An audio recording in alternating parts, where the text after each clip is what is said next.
To all my fellow Gen Z people who are struggling to find a job after they graduated, or you're in your senior year, junior year, maybe you're getting ready to enter the working world and you believe there's no hope, there's no job market out there. We're cooked. I want to go ahead and tell you guys that it's not the case here. If you position yourself and present yourself decent enough, you'll get people to respond back to you for interviews and have a chance for an opportunity. So if you guys don't know me, my name is Jay. I help fellow Gen Z people land jobs with little to no experience in this competitive job market. Not too long ago, guys, 2 years ago, I graduated with a 4-year degree with little to no working experience. About 3 months after I graduated, I was working a call center job just to get by, man. You guys see this picture. Don't look too happy here, man. I'm just paying bills, and you guys could be in the same situation here. But I'm here to tell you guys it's not over, man. And you may see videos such as why Gen Z is facing a job. There's tons of headlines saying that the job market is screwed. I'm gonna tell you guys they don't know the strategies. They're just posting this because they know it gets attention, and a lot of people who give up in this world will feed on negativity. This is why people watch the news all the time. I'm telling you guys, it's not over, man. Just I thought it was over too. Like I literally went to a Air Force recruiter, and I told him, listen, there's no hope for me in the working world. I want to join the military. I want to go ahead and enlist. I'm so glad I did not make that choice, man.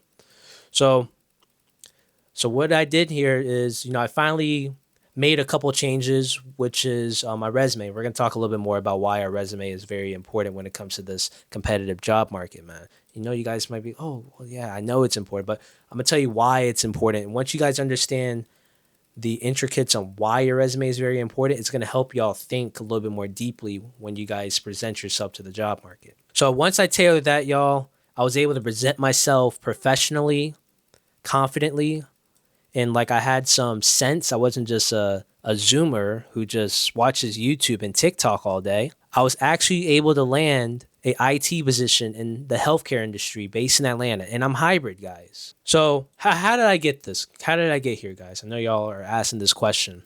It's very important to understand marketing when we are applying for jobs. Marketing, it's a business term on how you can put your product in front of your ICP, so your ideal customer profile. So that's pretty much your ideal customer. Who do you want to present your product to?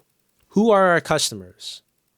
And how do we get people to buy our product? So our product is our labor skills. What can we provide to benefit the enterprise in the long run? That's what you're selling whenever you are applying for jobs. What value can I bring to the enterprise to make profit for the company? That is what you're selling. And that's what employers and recruiters are trying to buy. So the question is, how do they buy you? How do they find you? This all goes in terms of marketing. The way how we think about that, how you can put yourself in front of people to find you, and how you can convince them and persuade them to purchase your skills to benefit them. That level of thinking is called marketing.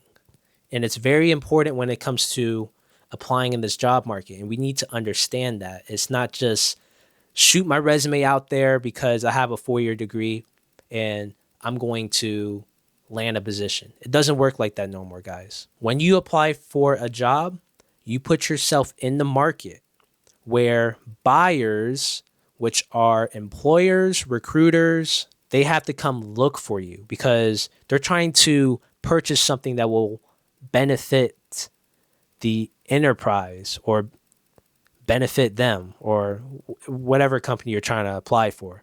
The question you should ask yourself is, how do you make yourself found, right? How do you show that your product, which is your skills, your expertise, how are they going to get a return? How are you worth buying?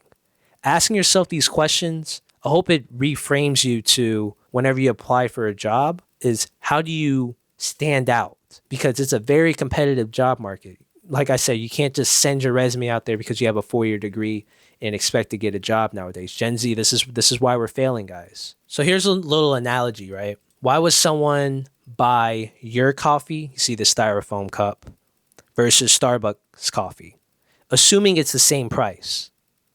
Like they're both $5. You go to a store, there's your styrofoam coffee that you have at this little stand, it's $5, and next door there's Starbucks coffee, and they're selling a venti. I don't know. I don't buy coffee, guys, but but they're both coffee, and they're both $5. The question we got to ask ourselves is, how does our coffee stand out compared to Starbucks? Everyone knows what Starbucks is, but no one knows what this styrofoam cup is. Like what is this, guys? So these are questions that employers and recruiters are asking, man, when we put our resumes out there. Which is more valuable? Because only one or a few people may get the job. Why would they hire this candidate versus the other candidate? And us failing to answer these questions or ask ourselves these questions is why we can't get jobs, man. We fail to make ourselves competitive to the job market as far as understanding what value we can bring to employers. Not understanding that is why we're stuck, man.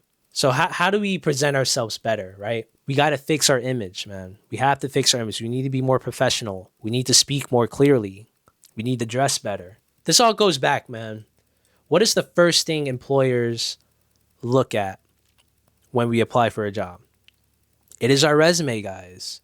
When they go down these job board sites, this is the first thing they see whenever we're applying for a job is our resume. This has our experience. And whenever they read this resume, they're asking themselves a question. How can he benefit the business that I'm representing? These are questions that they're asking ourselves. What do we look like on the surface to these employers? That's what they're thinking about. And no, it's a hard reality, but there's tons of people applying for these jobs, and they don't have time to look deeply on everyone's resume when you guys have a bunch of just random stuff and they're trying to get straight to the point. As far as like resumes and stuff, we have a few resumes here. We look at these resumes and we don't understand the value they provide within 6 or 10 seconds. They only take 5 to 10 seconds to really take a look at it, man. Especially when they got floods of applications and stuff. They don't have time to just scan each line. Ooh, he did this, he did that. If we look at these resumes, if y'all want to look at them here, we don't understand what impact we really provided. There's no metrics or anything like that. Oh, cool, you did this, but how did you impact the business? How did you make them more money? These are questions employers are asking. So now these are resumes that I've tailored. I helped these people tailor out. We were able to present ourselves in a valuable way where we actually provided impact to a company. And employers, they like that. It's like, ooh, he actually did this. He can actually benefit us. These are things that people are asking. Remember, you're competing against others who do not know how to position themselves to be seen, or they don't even have a chance. So I'm telling you, man, if you tailor your resume where you actually provide impact, or you show that you provided impact in some way or form, like show metrics like, hey, I improved efficiency this amount of percent. That's value. And that will make you stand out in this job market compared to just basic resumes like the ones here where you don't really provide any value. This is your competition, guys. I'm telling you, man. And kind of just a little more background, man. Like I've helped a handful of people land interviews, put themselves in positions of being seen in the job market. You know, here's some text messages here, man. Got this guy an interview. I told him how to present himself well. We tailored his resume. He was getting interviews, which is awesome. I eventually helped someone get a job, man. But guys, it's all about understanding what value you can provide to the job market. If we don't understand that on how we can present that to employers, you might as well just forget it, because employers are not going to cherry pick little things of value you can possibly provide. They want to see that up front. Remember, this is the attention economy, guys. Like, it's about now. How can I see what value you can provide within a short amount of time frame? I'm telling you, 5 to 10 seconds. That's all they take to look at these resumes, or they're up to the next. If you guys check out the description, you guys are more than happy to reach out to me. You guys can email me. Appreciate y'all watching. Stay tuned for the next one. I'm going to go a little bit more in depth about how to actually improve your resume, just a little more specific about that. Plus, I got some other videos on the way.